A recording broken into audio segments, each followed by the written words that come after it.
Raw data collected by the investigator needs to be organized, and for that, data are classified into various groups according to the objective of the inquiry.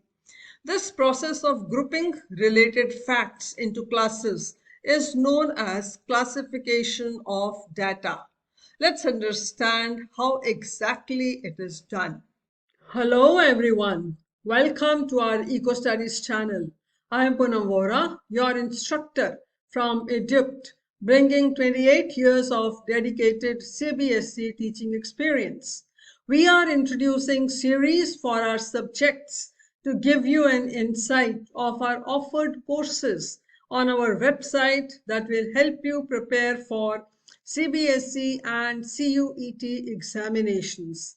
But before we jump into the concepts, if you haven't already, please hit the subscribe button and ring the notification bell so that you never miss out on any of my free valuable videos.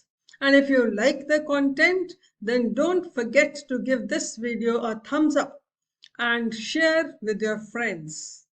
Follow us on Instagram and Facebook. Now let's get started.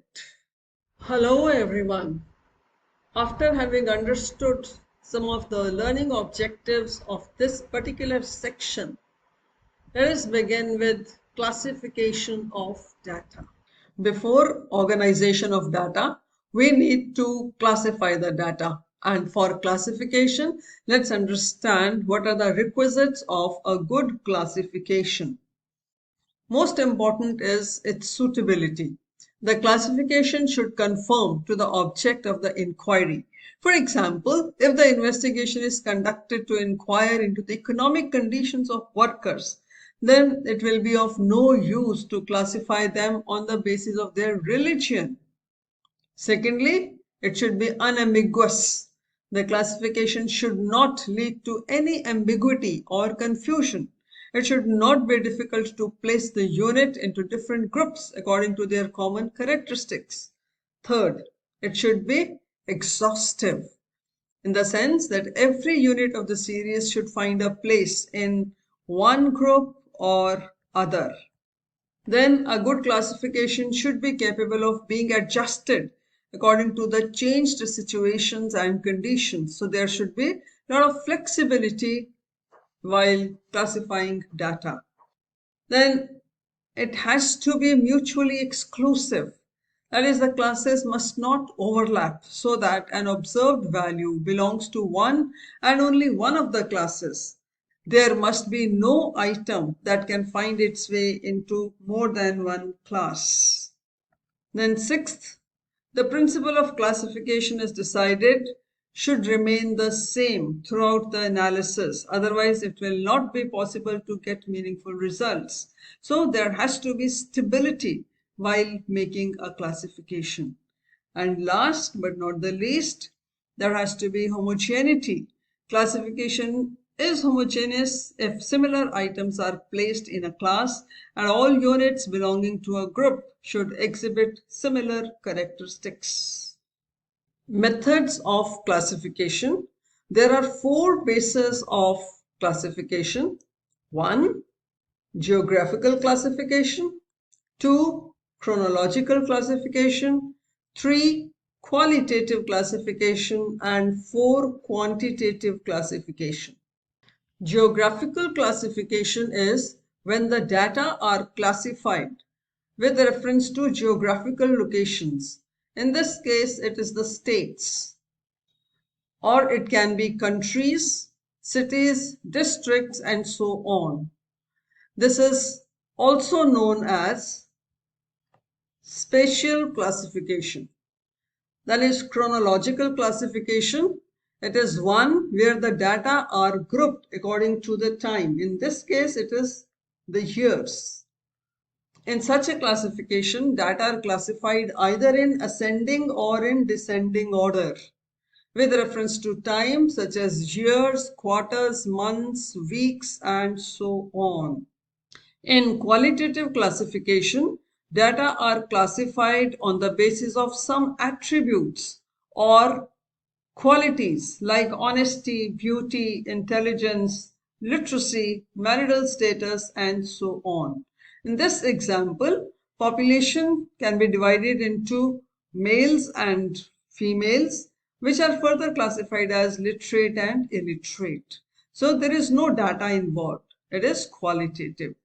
Quantitative classification is made on the basis of some measurable characteristics like height, weight, age, income, marks of the students, and so on. I hope the difference between all the four classifications is clear. Now let's understand few very basic concepts in statistics. Let's begin with the first concept, variable. The term variable is derived from the word vary, which means to differ or change.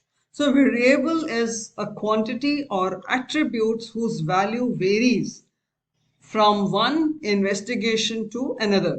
For example, height, weight, wages, expenditure, production, and so on. All these are variables. So a variable can either be a discrete variable or a continuous variable. A discrete variable is one that increases in complete number and there are no fractions. For example, number of employees in any organization. There are 10 directors, 50 managers, 500 office staff, and 60 Group D employees. So these employees can never be in fractions like 50.7 or 500.8 and so on. So there are no fractions. So far as continuous variables are concerned, they are the ones that can be in fractions. For example, height in centimeters of the students. There are 10 students in the group of 110 to 120 centimeters of height. 12 students who are in the category of 120 to 130 centimeters in height and so on. Now, these heights can also be 110.4 centimeters of few students or 110.7 centimeters in few students. So one needs to remember that discrete is always complete in number, continuous can be in fractions. Next concept is frequency. Frequency refers to the number of items a given value appears in a distribution. So frequency distribution is a comprehensive way to classify raw data of a quantitative variable. It shows how different values of a variable are distributed in different classes along with their corresponding class frequencies. It will be more clear as we proceed. Next is range. The range of frequency distribution can be defined as the difference between the lower limit of the first class interval and upper limit of the last class interval. That is, in this case, it is 0 minus 80. So range is 80. Then midpoint. The class midpoint or class mark is the middle value of the class. So it lies halfway between the lower and the upper class limit of a class. So one can find midpoint as upper class limit plus lower class limit divided by 2. Suppose the class interval is 10 to 20. Then midpoint would be 20 plus 10 divided by 2. It is 15. Class frequency, we have just understood that it is the number of values in a particular class.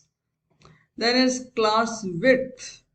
It is the difference between the upper class limit and the lower class limit. That is upper class limit minus lower class limit. If the class interval is 10 to 20, the class width would be 20 minus 10, which is 10. Last is class limit. There are two ends to a class. Suppose the class interval is 0 to 10. One class limit is 0, which is the lower class limit, and another class limit is upper class limit, which is 10 in this case. I hope these concepts are simple and clear. I hope you have understood the requisites of a good classification, various methods of classification, and few basic but very important concepts. With this, the session comes to an end. Next time, we shall come up with a new video. Till then, keep reading and keep learning. Thank you. To learn more, visit our website and enroll in our courses to master economics and get a higher score in CBSE and CUET examination. With our current introductory offer, you can enroll in each of the courses for just Rs 999. So, seize the opportunity and join before the introductory offer expires. Like, share and subscribe to Eco Studies channel. Also drop a comment. See you in the next session for another concept. Thank you.